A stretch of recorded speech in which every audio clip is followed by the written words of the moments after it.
From the CISO Series, it's cybersecurity headlines.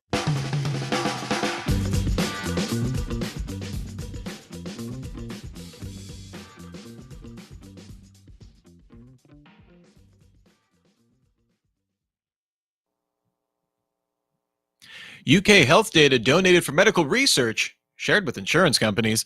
Experian takes a pass on identity protection, and our software vulnerabilities on the decline.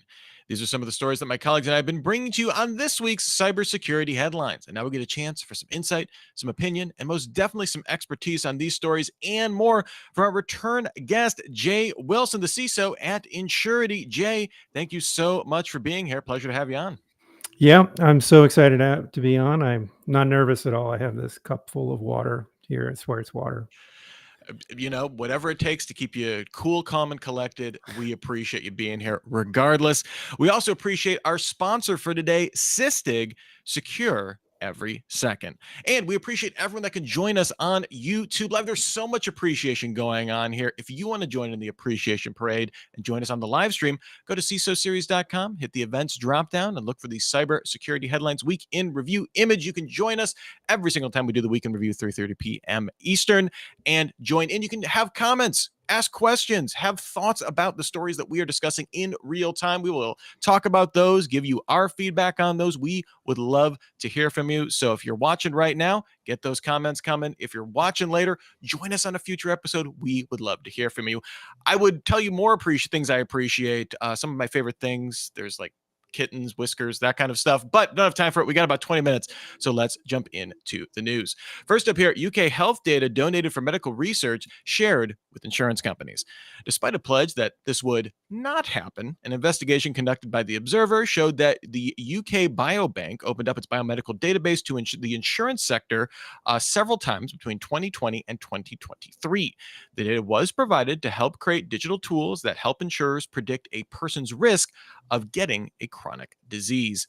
So, Jay, in 2002, Biobank promised that data would not be shared with insurance companies, but that's a long time to keep a promise. And last weekend, they said that such a promise no longer applied and was only intended to protect basic PII, things like names and addresses. We tend to think maybe we could believe companies in any sector when they say the security of your data is important to us.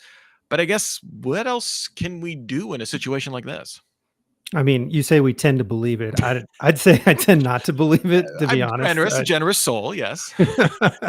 I think if you read the article, a little bit further into the article, it also says that they were selling the data on top of this to the researchers. So they're making money each time. This is kind of the nature of commercial data, development. It's a real shame that they made a promise for, I think it said like 17 years or something, that they would never, ever do this. And then they changed their mind. They did, according to them, inform their users and make their users sign some really long legal form that probably nobody read. So I'm sure it's legal. Is it right or morally right? That's a whole different question.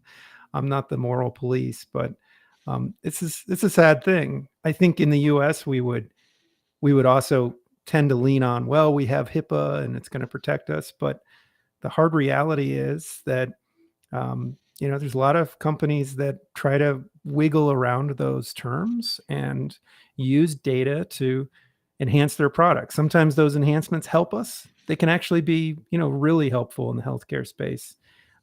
So this is one of those things where it's not a black and white bad, but certainly their communication was poor. Yeah, I mean, and that's the thing. It's it's not the crime, it's the cover up in a lot of ways. I feel like if companies were more upfront and say, hey, as of this, not be a terms of service, click this button and whoops, we can sell your data.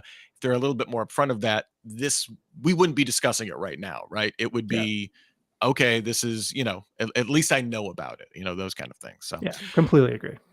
All right, next up here, Experian takes a pass on identity protection. In a similar vein, Brian Krebs reported on a flaw in the credit bureau Experian, which could allow anyone to re-register accounts to a different email address without authentication from existing credentials and let an attacker change information, do things like unfreeze your credit.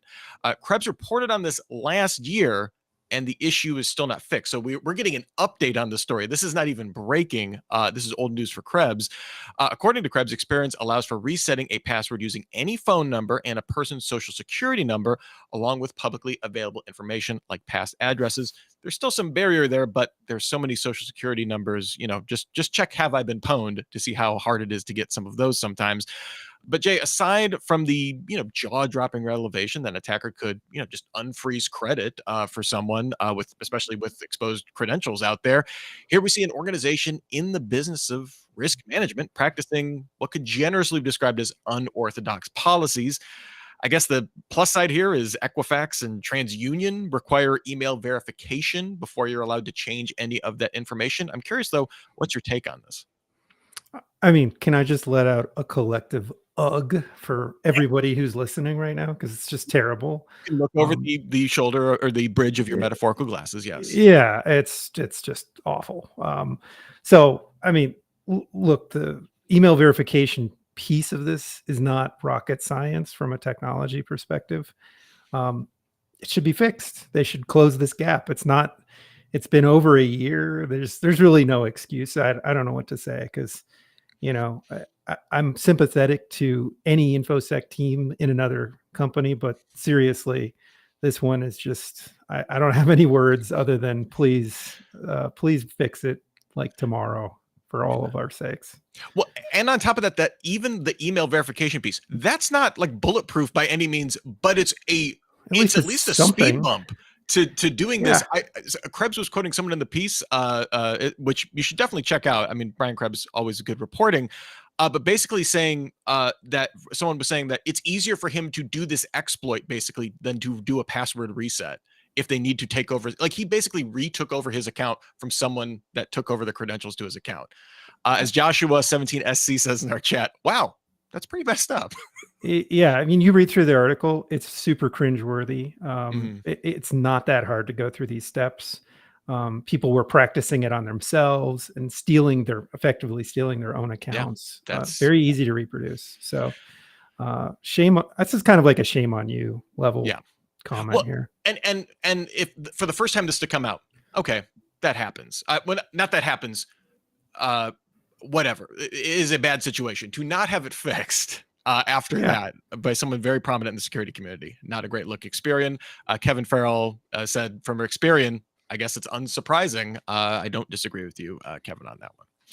Our next story here, SSH connection keys vulnerable to attacks. Researchers at the University of California, San Diego published a report demonstrating that many cryptographic keys used in SSH traffic can become vulnerable to complete compromise due to computational errors during connection. The impacted keys use the RSA cryptographic algorithm used in about a third of all SSH signatures. Errors in those keys result in an exposed private key to the host. This happens in about 1 in a million instances. So you may say, okay, that's pretty remote here. But if you're passively observing, massive amounts of internet traffic, obtaining a private key becomes much more likely, it seems. So Jay, SSH, no surprise here, definitely a bedrock of security for a while now. Is, I guess, this 1 in a million acceptable for these types of odds, or like, can you give us a scale of how bad this is? I mean, nobody wants to be the 1 in a million. Is it an acceptable risk? Perhaps. The question really is this the extent of it, or is it going to get worse? Mm-hmm. So like once you find one way in, you tend to kind of keep digging until you find more and more ways in and more vulnerability. So I'd be concerned this isn't the last we've heard of this. And it sounds like TLS 1.3 might be the answer here. And so like I wrote down here, like, hello, TLS 1.3. I know I haven't gotten to know you yet, but if you come back to my place, we can talk for hours.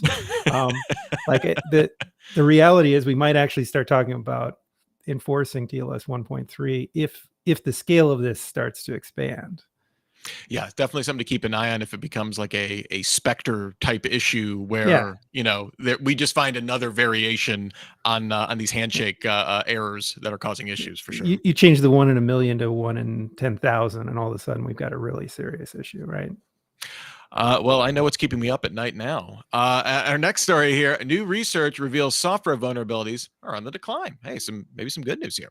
On Tuesday, Synopsys published a 2023 software vulnerability snapshot report, which reveals that only 27% of its tests contained high severity vulnerabilities, and 6.2% contained critical severity vulnerabilities. This is an encouraging sign that code reviews, automated testing, and continuous integrations are helping to reduce common programming errors.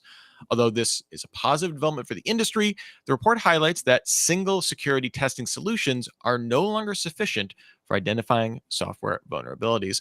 So, kind of a good news, bad news thing here. Continuous testing is working, goalposts keep moving. I think we're pretty familiar with that in security. Jay, do you have any commentary on testing culture or the pressure that organizations are under to continually improve process? Well, I hate to say this since this is probably our only good news story, but sorry, I don't believe it. So it must be wrong if it's good news, right?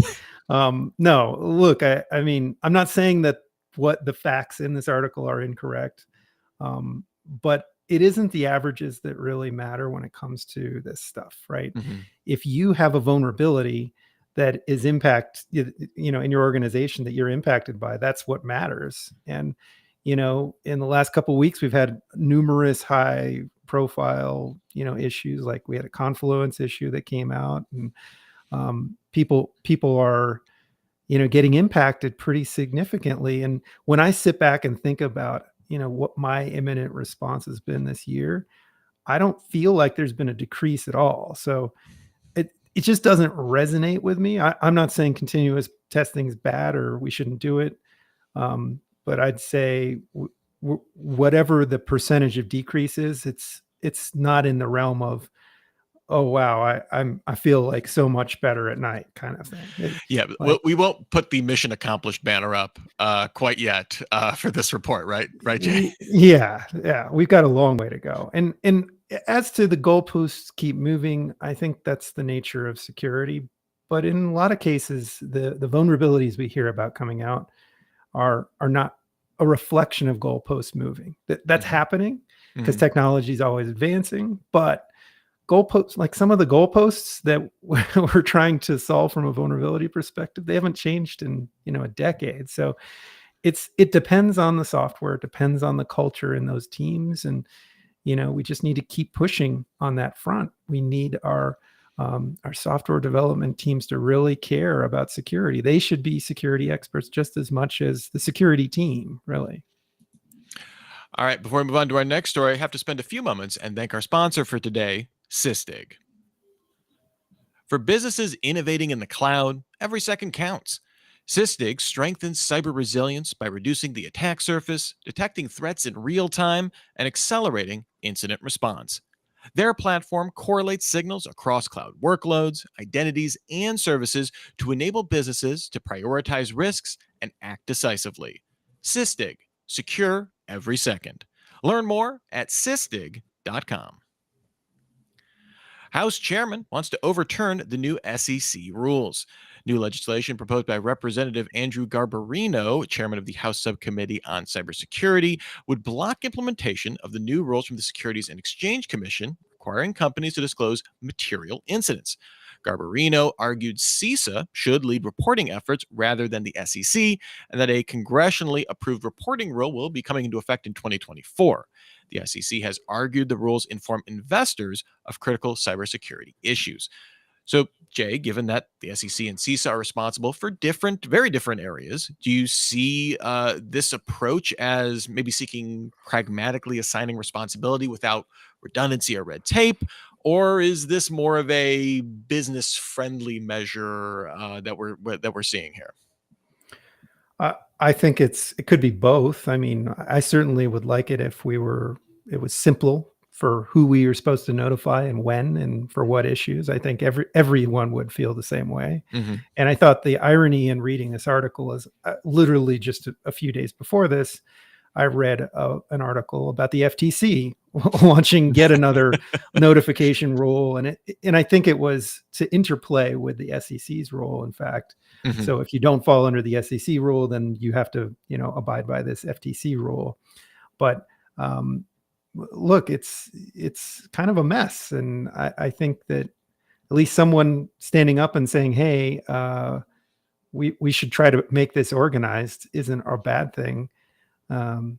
As to the contest on who's going to win or who's right, ultimately, I wouldn't want to step any lines into politics in the slightest degree. But it's nice to see that the federal agencies collectively are, actually talking about cybersecurity and care about it. So at least we've passed the point where they don't care, and now they've got too many rules and they're conflicting. So we have to kind of, figure out how to normalize that. So I'd say we're moving in the right direction. Yeah, I mean, I enjoy that or at least I appreciate that the debate is around mostly, hey, who should be implementing this rule, right? Right. And as Joshua points out, if Congress wants to assign responsibility, they know how to do that. They need, there's a lack of legislation out there on this. This is why agencies are kind of taking the lead on this. And he's absolutely right. I mean, really, that would clarify a lot of things. Political will, as with a lot of things, hard to muster across partisan lines for sure. Yeah. Next up here, Intel fixes high severity CPU bug that causes very strange behavior. On Tuesday, Intel published fixes for a high-severity CPU bug that impacts virtually all modern Intel CPUs, causing them to enter a glitch state, which, according to Google, can result in system crashes and privilege escalation, even when untrusted code is executed within a guest account of a virtual machine, otherwise known as very bad. Although these appear to have now been fixed, a mysterious glitch state happening in every Intel CPU, I guess, the majority of computers around the world, probably would be rejected by movie studios, as being too simplistic of a plot device. Let me get Michael Crichton on line one here. I'm curious, Jay, what should we tell him about, this mysterious glitch from Intel here? I mean, obviously, tell them to take the deal because it's based in reality, right? Yeah. But these kinds of posts they're almost nihilist. Like you just sit there and you're like, oh, every computer in the world is vulnerable. And in some ways, when that type of thing happens, I'm like, well, then no computers are any more vulnerable than they were yesterday because every computer is vulnerable. So it kind of becomes a wash in some sense, but it's not. There really still are security issues here. Mm-hmm. I think this is kind of hilarious though, regarding the movie studio comment, because we tend to say that, we emulate our art at times. Maybe this is the opposite thing. And, we should all go back to, 3D fly-throughs of hacking and bass thumping keyboards from hackers in real life. Cause I loved that movie. I'm sure everybody else did. We need some more phone freaking stories on the show for sure. Definitely would entirely be on board with that. If we hear any stories about the plague, launching any exploits, you'll definitely be the first to know, dear audience. Next up here, programmers leaving authentication credentials in publicly accessible software code. Security researcher Tom Forbes and the team at GitGuardian found that almost 4,000 secrets hidden inside 450,000 projects submitted to the Python repository PyPy. Many of these secrets have already been leaked, although 4,000 is just 1% of the projects. The report points out that these secrets become included in multiple releases. The secrets include things like Azure Active Directory API keys, GitHub OAuth app keys, database credentials for providers. We're talking MongoDB, MySQL, PostgreSQL, Dropbox keys, you name it. It's a who's who of keys you don't want out there. So Jay, file this under admin 123. We've heard many stories about admins and developers using shortcuts to make workflows easier. Given though that the public is always the last to know about these things, and threat actors we know are actively scanning for them, is there more that we should be doing, that PyPy should be doing? What's the solution here? I mean, first of all, I'm sure this didn't happen, right? This never happens. Nobody ever puts secrets in code, right? This is another eye roll moment, unfortunately. The the fact of the matter is that secrets management and storage, I feel like, is always a second phase kind of item when people are developing software, and it shouldn't be. Mhm. It comes back to what I said before. Security needs to be part of the requirement build out. And one of our commenters had made the comment that it's always a time versus money thing. And what I would say is, then we need to make it a requirement that quality of development that includes those key components of security should be part of what somebody's buying, right? Mhm. when they're paying for the output. So we need to get more specific and partner more. I wish more technology people were also security people on the development side, because this is how we solve these problems. So together. Well, yeah, and the other thing that this always gets me thinking of is the design challenge of this. And I feel like I know GitHub has done some work on this of making it harder to leave in like default credentials or any kind of secrets, in public repositories. So, I also feel like from the point of upload, like limiting the amount of ways that you can do errors, and I know there are obviously limits to that. Believe me, when you give anyone the ability to make an error, eventually an error will be made. But yeah, this is one of those things where when we're all finding these things, it can a rising tide lifts all boats kind of situation for sure. Yeah. I mean, we're going to have to keep our wits about us, scan our softwares, look at SBOMs, things like that, where we know these kinds of issues have occurred, and make sure we don't see those credentials anywhere in our respective worlds, right? CCL says, I blame it on git add asterisks right there. So yes, It's just too easy, right? there's no coming back from that. And our last story here: generative AI threatens to dismantle terrorist content detection.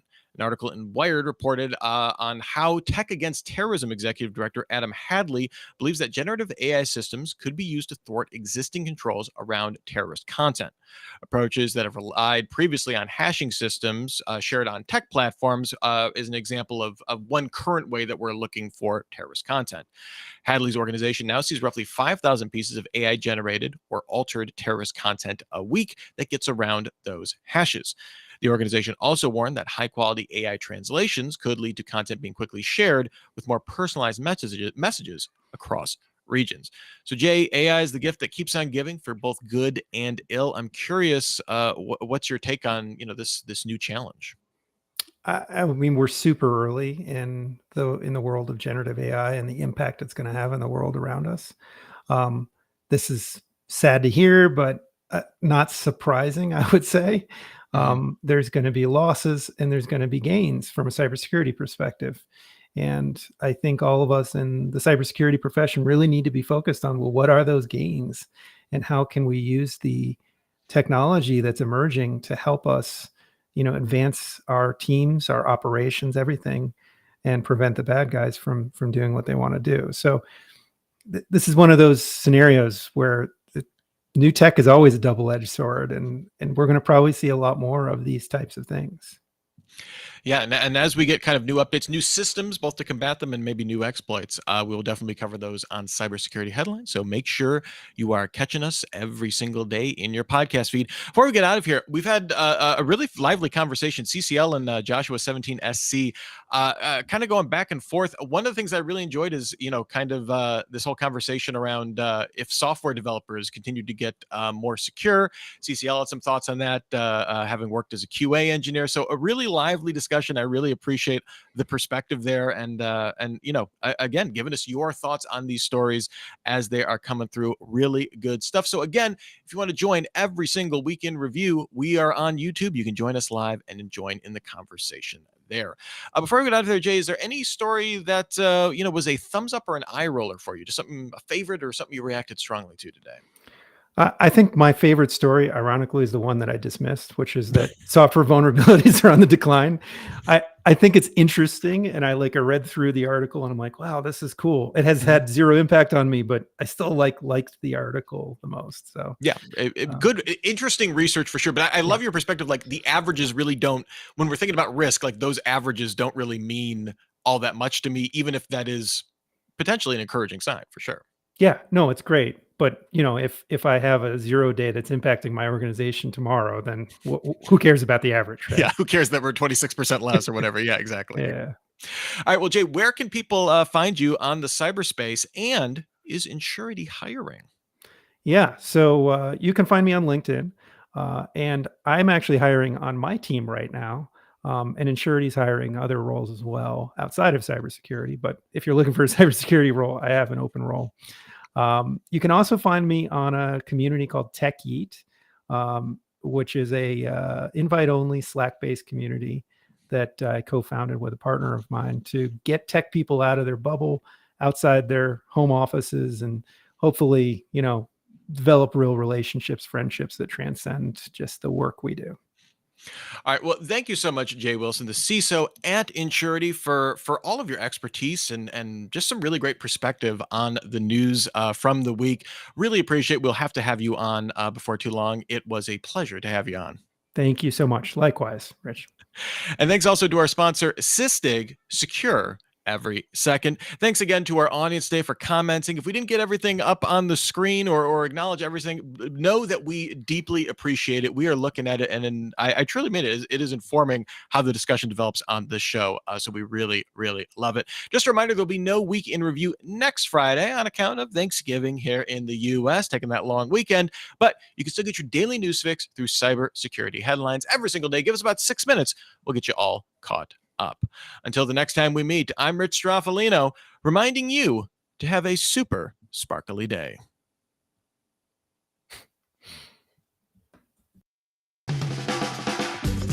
Cybersecurity headlines are available every weekday. Head to CISOSeries.com for the full stories behind the headlines.